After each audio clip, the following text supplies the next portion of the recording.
Make sure you guys hit the subscribe button if you guys are enjoying the content that we're throwing up. And make sure you guys hit the like button if you enjoy the video. And yeah, let's begin. Okay, so we are back again with our coverage of Avengers. Now, this is where things really begin to pick up, right? This is where things get really, really cool. And that was one of the big issues that I think I kind of had with Hickman's Avengers run, is it starts off super strong. And then there comes a point where it looks like Marvel was just wanting Hickman to kill time for a little while, which is kind of what he did, right? Now, some of it was him setting things up, but for the most part, it was just like a small little thing here and there, right? Like you guys saw the alternate reality evil version of Thor, you saw his hammer, you saw the alternate reality version of Bruce. Those two things will come back later, but it was by no means necessary to write like a full-on 4-issue story in order to achieve that, right? That could have been done in the blink of an eye. But what this particular part of the story does is it really sort of, it's kind of the shifting of the status quo, right? How things used to be versus how things are, or at least how things are going forward. And what we end up doing here is basically picking up with Steve Rogers having a dream, right? Now, this dream is basically the sequence of events that we saw in the very beginning of the story, right? When we saw the first New Avengers arc where the Infinity Gauntlet was destroyed and all that kind of stuff. That's what this is, right? It's Captain America getting the Infinity Gauntlet when the group was first reformed in order to face off against the incursions. And you know, of course, as all the gems were basically destroyed except for the time gem just disappeared. But the idea here is that this is essentially Captain America recalling all those moments, right? That whole entire sequence. And it kind of goes exactly the way that it did initially, right? Which is to say that when the Infinity Gauntlet fails, the group basically starts talking about this idea of destroying worlds, that if the destruction of their universe hinges on another universe's Earth colliding with their own, then just destroy that universe's Earth and call it a day, right? Do whatever you have to do in order to preserve the existing universe. And it's kind of one of these interesting things, right? Because initially Captain America was wildly against it. He was like, no, we're not going to destroy any alternate realities. We can find a way to figure this out. And that's a good moral sentiment to have. But what happens when you get to a point where you cannot, well, there are no other options, right? When there are no other options to explore. And that's why Captain America's memory was wiped. And that's why he was cast out, because ultimately he didn't have the fortitude to do what needed to be done. And that was the nature of this group, right? To make the tough choices, to do the things that other people just weren't really able or willing to do. And that's the weakness of Captain America, right?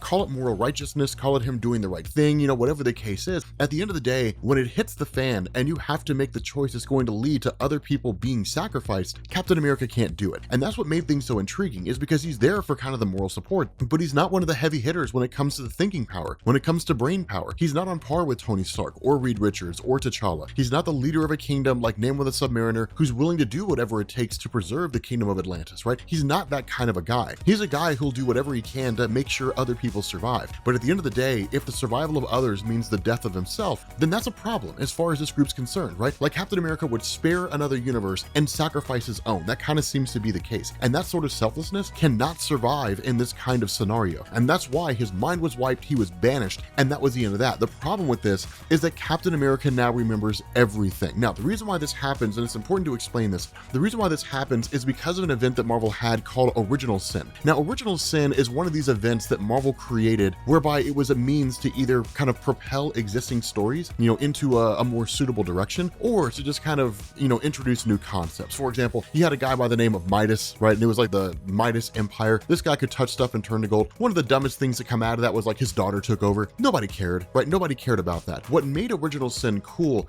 is all the small little things that we got, right? Because with Original Sin, what you ended up getting was the death of the Watcher, and one of the Watcher's eyes was secured by a villain called the Orb. Now, the Orb was dumb. He was just a giant eyeball, right? He was basically a really useless villain. But he, you know, when you had like all the various superheroes facing off against him, he ended up revealing the eye and then blasting them with the secrets of the Watcher, basically being that the Watcher sees everything, right? A lot of you guys probably know who the Watcher is. Uatu the Watcher, he sits on the moon. He doesn't really act, right? He's the guy that basically told the Fantastic Four Galactus is coming, that kind of a thing, at least in the original Galactus trilogy. But Uatu sees everything. So the lies people tell themselves, the secrets that have been kept, everything that this group's been doing behind the back of the Avengers, right? Like traveling from world to world, and the map makers, and the you know, the rumor of the Ivory Kings, and the Black Priests and all that kind of stuff. While all that's been hidden, the Watcher saw it and knows about all of it, right? And so with Captain America basically having his mind wiped by Doctor Strange, the fact that that happened has been revealed to him through the events of Original Sin. Now you can find the whole Original Sin playlist on the YouTube channel, right? On the Comics Explained YouTube channel, you can find it all there, and it works, for what it is. But the idea here is that with Steve Rogers basically waking up, he realizes that in the aftermath of what's happened,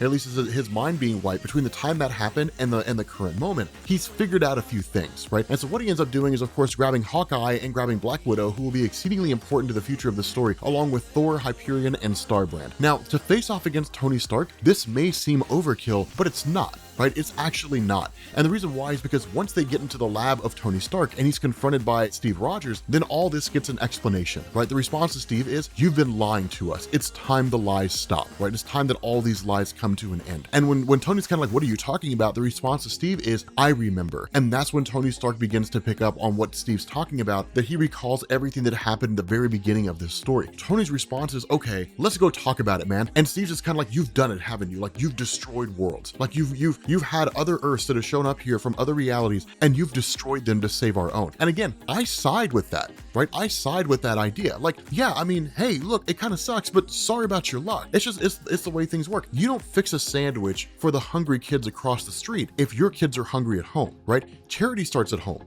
My home. That's the way it works. You can call it selfish if you want to. Not really, right? I mean, if you're a superhero and you're occupying Earth and you realize that like your Earth and your entire universe could be destroyed if another Earth crashes into it, well then I'm sorry about those guys, but you gotta go. That's just the way it is, right? Practical. It's the reasonable thing to do and it makes sense. And so because of that, with Captain America asking the question, whose moral compass was it that cracked first, right? Who was it that broke first? The response of Tony is, you did, because you didn't have the fortitude to do what needed to be done. You're a half measure. And Captain America freaks, right? Immediately just like punches the crap out of Tony Stark. And then when everybody's like, what in the world is going on? That's when he revealed they've reformed, right? Like the Illuminati's return. And that's what makes things so crazy, is because he basically ends up saying, he ends up revealing to Hyperion, to Starbrand, all these guys in their spare time that like Reed Richards and Black Panther and Namor the Submariner and Black Bolt, Doctor Strange, Tony Stark, and even now, well, he doesn't really know about Bruce Banner at the moment, but like they've been jumping around from universe to like just destroying other worlds, right? That's what's been happening here. And the other crazy thing about that is that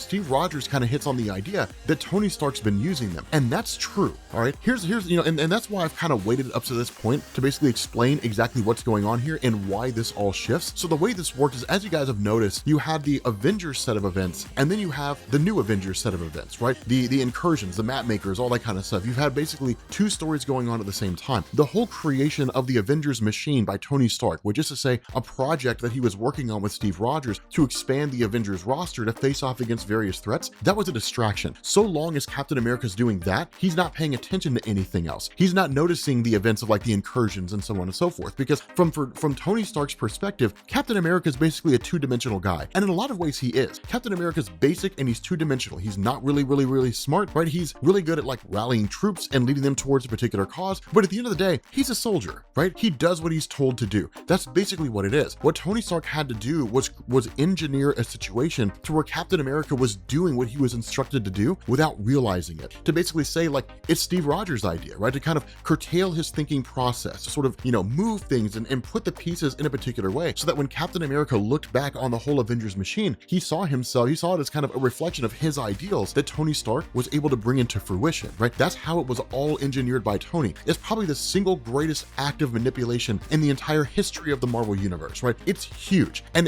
that was the whole point, is basically to have the Avengers face off against various threats, right? That's it. The Builders were a credible threat, and nobody really saw the Builders coming, right? The Builders was something that had to be sorted out, that had to be dealt with. But for Reed and Tony Stark and Black Panther and all them, because of the incursions and all that, the arrival of the Builders was fortuitous, right? Like the Avengers from this alternate reality, that were brought in by Advanced Idea Mechanics, that was fortuitous. All these things that basically happened, that just happened to happen at the right time and benefited Tony and his whole crew, right? So that's really what's been taking place here. It's just been manipulation on behalf of Tony Stark. And when he's confronted by that, by Steve Rogers, the response of Tony is, yeah, I did, man. I did what I needed to do in order to make sure that we could achieve our goal. Because if you had been left to your own devices, and if you had been made aware of what was happening, you would have done what you always do. You would have gotten in the way. You would have slowed down progress. You would have been the source of the problem, not the source of a solution. And so the response of Captain America is, it's not going to work. And the response of Iron Man is, that's fine, man, but you have to understand, this is my workshop. You've walked into the lion's den. You've come into Iron Man's office,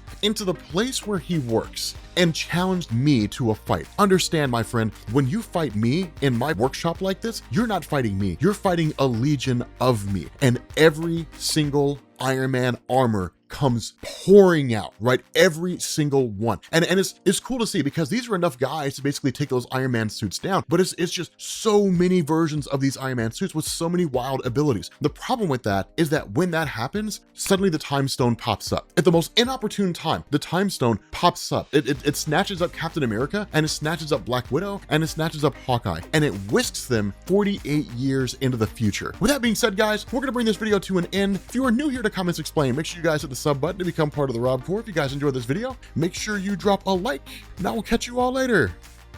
Peace.